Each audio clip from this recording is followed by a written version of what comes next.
পণের দাবিতে এক গৃহবধূকে শ্বাসরোধ করে হত্যার অভিযোগ উঠল স্বামীর বিরুদ্ধে। ঘটনায় অভিযুক্ত স্বামীকে গ্রেপ্তার করল পুলিশ। ঘটনাটি ঘটেছে মালদার হরিশ্চন্দ্রপুর থানার ভালুকা গ্রাম পঞ্চায়েতের খিদিরপুর এলাকায়।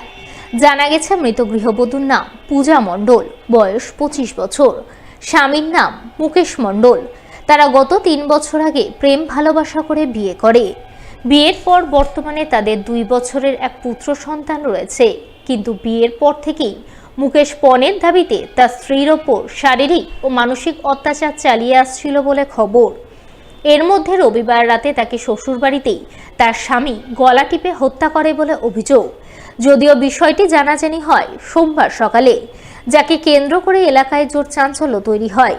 খবর পেয়ে মৃতার বাবার বাড়ির লোকেরা ছুটে যান। তারা কান্নায় ভেঙে পড়েন। মৃতার পরিবারবর্গের অভিযোগ, পূজা প্রেম ভালোবাসা করে বিয়ে করেছিল, কিন্তু বিয়ের পর থেকেই তার স্বামী সহ শ্বশুরবাড়ির লোকজনেরা মিলে পণের দাবিতে তার ওপর অত্যাচার চালিয়ে আসছিল, যা রবিবার রাতে চরমে ওঠে। তাকে তার স্বামী গলা টিপে হত্যা করে। তাই তারা অভিযুক্তের কঠোর শাস্তি চান। মেয়েটা পালিয়ে বিয়ে করেছিল কত বছর আগে? 3 বছর আগে। তারপরে বিয়ে করার পরে ছেলেটা অশান্তি করতো। অশান্তি করতে করতে ছেলেটা মারতো, ধরতো, কিন্তু মেয়েটা ভয়ে থেকে ওকে কিছু বলতো না। তারপরে ওই বিচে একবার মেয়েটা তারপরে মারতো, ধরতো। তারপর মেয়েটা রাগ করে একবার ওর নানার বাড়ি পালিয়ে গেল। নানার বাড়ি পালিয়ে যেয়ে নানাকে বললো এই মতন অত্যাচার করেছে। তারপরে ছেলেটা আবার খোঁজাখুঁজি করতে করতে আবার নিয়ে আসলো। নিয়ে এসে আবার মেয়েটাকে বললো কি আমি আর অত্যাচার করবো না, মারামারি করবো না। তারপরে নিয়ে এসে এবার ওদের গ্রামে কীর্তন ছিল। কীর্তনে সবাই তো কীর্তন শুনতে গিয়েছিল। এবার ছেলেটা মদ খেয়ে এসে মেয়েটাকে গলা ধরে চেপে উপরে মেরে উড়ে সবাই, মানে কি ওর অল ফ্যামিলি সবাই মিলে ওকে মার্ডার করে। বাচ্চা আছে? হ্যাঁ, 1.5 বছরের বাচ্চা। এই ঘটনার সঙ্গে কারা কারা জড়িত আছে? ওর অল ফ্যামিলি। কে কে? ওর বাড়ির ওর বাবা মা, ছেলেটা। এই ঘটনায় মৃতার বাপের বাড়ির পক্ষ থেকে মৃতার স্বামী সহ শ্বশুরবাড়ির লোকজনেদের বিরুদ্ধে পুলিশে লিখিত অভিযোগ দায়ের করা হয়।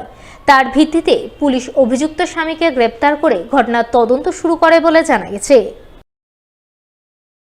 মালদার বুলবুলচন্ডী অঞ্চলের 3 নম্বর কেন্দুয়া এলাকায় সিআরপিএফ জওয়ানের বৃদ্ধা মাকে ধারালো অস্ত্রের আঘাতে জখম করে বাড়িতে লুটপাট চালানোর ঘটনায় একজনকে গ্রেপ্তার করেছে।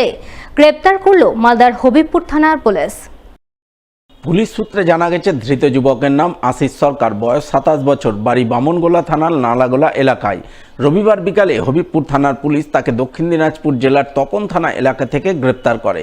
উল্লেখ্য, রবিবার ভোররাতে হবিবপুর থানার বুলবুলচন্ডী অঞ্চলের 3 নম্বর কেন্দুয়া এলাকায় এক সিআরপিএফ জওয়ানের বাড়িতে লুটপাটের ঘটনা ঘটে। 2 দুষ্কৃতী বাড়িতে ঢুকে সিআরপিএফ জওয়ানের বৃদ্ধা মাকে ধারালো অস্ত্রের আঘাতে জখম করে তার ঘরে লুটপাট চালায়। এরপর দুষ্কৃতীরা সিআরপিএফ জওয়ানের স্ত্রীর ঘরে ঢুকেও সোনাদানা, নগদ টাকা কড়ি লুটপাট করে বলে অভিযোগ। এই ঘটনার তদন্তে নেমে হবিবপুর থানার পুলিশ রবিবার বিকালে তপন থানা এলাকা থেকে মূল অভিযুক্ত আশিস সরকারকে গ্রেপ্তার করে। যদিও অপর এক দুষ্কৃতী এখনও পলাতক রয়েছে, সেই সঙ্গে লুটপাট চালানো সামগ্রী পুলিশ এখনও উদ্ধার করতে পারেনি। তাই তদন্তের স্বার্থে সোমবার ধৃত দুষ্কৃতীকে পুলিশি হেফাজতে নেওয়ার আবেদন জানিয়ে পেশ করা হয় মালদার জেলা আদালতে।